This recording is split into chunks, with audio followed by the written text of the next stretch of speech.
राम जय श्री राम जय हो भोले बाबा। यदि आप माता लक्ष्मी का निवास अस्थायी रूप से आप अपने घरों में चाहते हैं तो हमारे गुरुजी ने जो उपाय बताया है यह बहुत ही रामबाण उपाय है। यदि आप इस उपाय को करते हैं 100% माता लक्ष्मी का वास आपके घर में होगा तथा उनके साथ में हमारे नर नारायण भी का वास होगा। इस वजह से आप इस उपाय को जरूर करिएगा। लेकिन मैं चाहता हूं कि यदि आप भोले बाबा के भक्त हो, भगवान शिव के भक्त हो तो कमेंट बॉक्स में ओम नमः शिवाय या हर हर महादेव जरूर लिखिए, क्योंकि ऐसा सबको पता है कि इस समय श्रावण मास चल रहा है और श्रावण महीने में अधिक मास का दिन पड़ा है। श्रावण महीने के बीचों बीच में अधिक मास पड़ा है। इस वजह से इस बार का जो सावन जो 59 दिनों का हो गया। लेकिन इस अधिक मास के 5वें दिन में आपको इस अधिक मास के 5वें दिन में जो हमारे गुरुजी ने उपाय बताया है, आप इस उपाय को आंख बंद करके कर लीजिएगा। सच्चे दिल से भोले बाबा का नाम लेकर कर लीजिएगा। 100% है आपकी मनोकामनाएं तथा आपके घर में माता लक्ष्मी का वास 100% होगा। इस वजह से आप जो है याद रखिएगा, अधिक मास का 5वां दिन अर्थात अधिक मास जो है 18 जुलाई से शुरू हुआ है। यदि 5वां दिन देखा जाए तो 22 जुलाई दिन शनिवार, कुछ लोग रविवार करें लेकिन नए दिन शनिवार पड़ेगा। तो यह जो उपाय है आपको शनिवार के दिन करना है। तो करना क्या है, आपको गन्ने के रस से उपाय को करना है।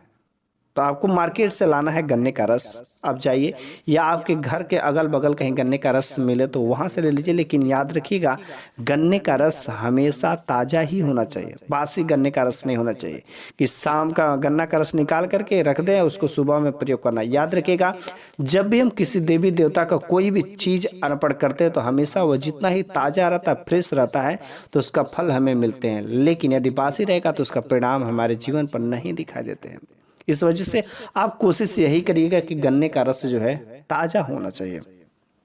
तो आपको इस अधिक मास के 5वें दिन अर्थात पंचमी तिथि को करना है क्या है, गन्ने का रस आप जो है 2 छोटे छोटे पात्र में ले लीजिए, ज्यादा नहीं, छोटे छोटे 2 पात्र में लेना है आपको। और एक गन्ने का रस ले जा करके जो आपके घर के आंगन का जो प्रांगण होगा उसमें माता तुलसी का जरूरी स्थान होगा। यदि तुलसी का स्थान नहीं होगा तो आप जो तुलसी का एक जो पौधा लगा करके कुछ दिन पहले आप इसको अस्थायी रूप से निवास कर लीजिए। उसके बाद से तुलसी की क्यारी में जा करके आपको थोड़ा सा गन्ने का रस जो है अर्पित कर देना है। ठीक है, थोड़ा सा गन्ने का रस अर्पित कर देना है। और उसके बाद से दूसरे पात्र में जो गन्ने का रस था उस गन्ने को रस ले जा करके बेलपत्र के जड़ में, जहां पर आपको बेल का पौधा दिखे तो बेलपत्र के जड़ में आपको चढ़ा देना है। देखिए, बेलपत्र पर जो भगवान शिव तथा माता पार्वती का वास होता है, तुलसी माता का जगह पर जो नर नारायण का वास होता है। और जब आप वहां पर जो गन्ने का रस को जब समर्पित करते हैं, अर्पित करते हैं वहां पर उनकी जड़ में, तो आप वहां पर उनसे प्रार्थना कीजिए, विनती कीजिए कि आप हमारे जीवन में, आप हमारे घर में अस्थायी रूप से वास करिए। हमारे जीवन में बहुत सारे तंगी है, परेशानियां, आप उनसे प्रार्थना करिए। बस यदि बेल के पेड़ के नीचे यदि आप प्रार्थना करेंगे तो माता पार्वती तथा भगवान शिव का आशीर्वाद होगा। और वहीं पर तुलसी माता के जड़ में यदि आप प्रार्थना करते हैं तो नर नारायण तथा माता लक्ष्मी का वास होगा। अच्छा, यदि बेल के पौधे में यदि देखा जाए तो जो बेल का पत्ता होता है, बेल पत्र जो होता है, भगवान शिव तथा माता पार्वती को अति प्रिय होता है। और जो भी भक्त बेलपत्र को शिव के लिंग पर अर्पित करता है तो भगवान शिव तथा माता पार्वती दोनों लोग अति प्रसन्न हो जाते हैं। इस वजह से सभी भक्तों को चाहिए कि सोमवार के दिन जब आप व्रत करते हैं या कभी भी शिवलिंग पर जब भी आप पूजा करने जाए तो बेलपत्र जरूर लेके जाए। बेलपत्र के तो बहुत ही महिमा होती है। लेकिन जब भी आप बेलपत्र को अर्पित करते हैं या एक लोटा जल जब देते हैं तो आपके मन में जो है श्रद्धा भाव होनी चाहिए। आपके मन में किसी प्रकार का चोरी, कपटी, बेईमानी, किसी के प्रति धोखेबाजी नहीं होनी चाहिए।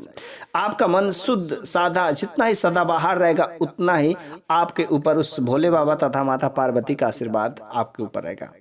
और वहीं पर यदि आप तुलसी के जड़ में आप इस काम को करते हैं तो आपके ऊपर भगवान नर नारायण तथा माता लक्ष्मी का आशीर्वाद की प्राप्ति होगी। दोनों जगह पर बैठ के आपको सच्चे मन से उनसे कहना कि आप हमारे घर में वास करिए। हे माता लक्ष्मी, जो भी मुझसे गलती हो गई, जो भी त्रुटि हो, आप सभी गलतियों को माफ करिए और आप मेरे घर में अस्थायी रूप से निवास करिए ताकि हमारे घर की सभी समस्याएं दूर हो जाए। याद रखिएगा, इस उपाय को केवल एक ही बार करना है, अधिक मास के 5वें तिथि को अर्थात पंचमी तिथि को 22 जुलाई दिन शनिवार के दिन इस उपाय को श्रद्धा भाव से जो भी भक्त इस उपाय को करता है उसके जीवन से हमेशा पैसे संबंधी आर्थिक तंगी जीवन भर के लिए खत्म हो जाते हैं। उसके घर में माता लक्ष्मी का अस्थायी रूप से वास हो जाता है।